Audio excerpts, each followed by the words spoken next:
Ben, retourner dans Photoshop et on va modifier encore cette image. En fait, elle va être modifiable autant de fois qu'on veut, de manière non destructive, pour modifier les couleurs, etc.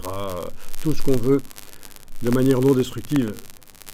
Et dès qu'on va faire fichier enregistré, maintenant, vu que c'est elle qui est utilisée dans InDesign, la mise à jour va se faire sans problème. Alors je vous propose par exemple d'ajouter au-dessus du calque ici, un deuxième calque de réglage, en allant dans le menu ici jusqu'à la ligne teinte saturation.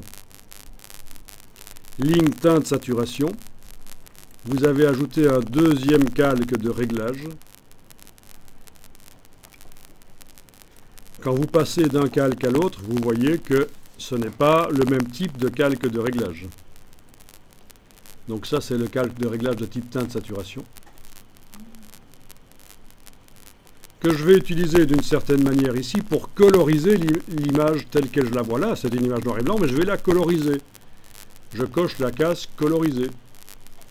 À partir de là, ne touchez pas au curseur luminosité, ça ne sert à rien dans ce cas-ci.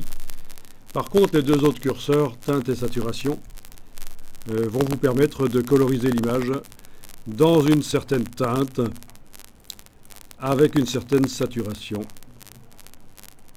que vous réglez. Voilà. Bon, faut pas nécessairement faire fort, juste donner une petite couleur, ça peut être sympa.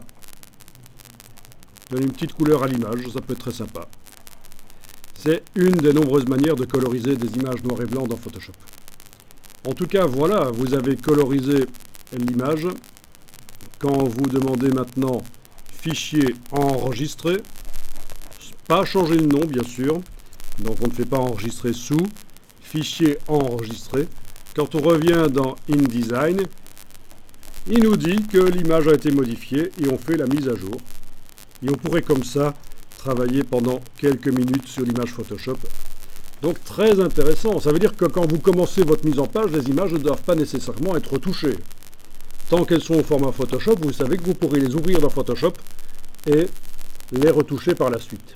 Vous pouvez faire toute une mise en page avec des images non retouchées et les retoucher seulement par la suite et de manière interactive en voyant ce que ça donne directement sur la mise en page.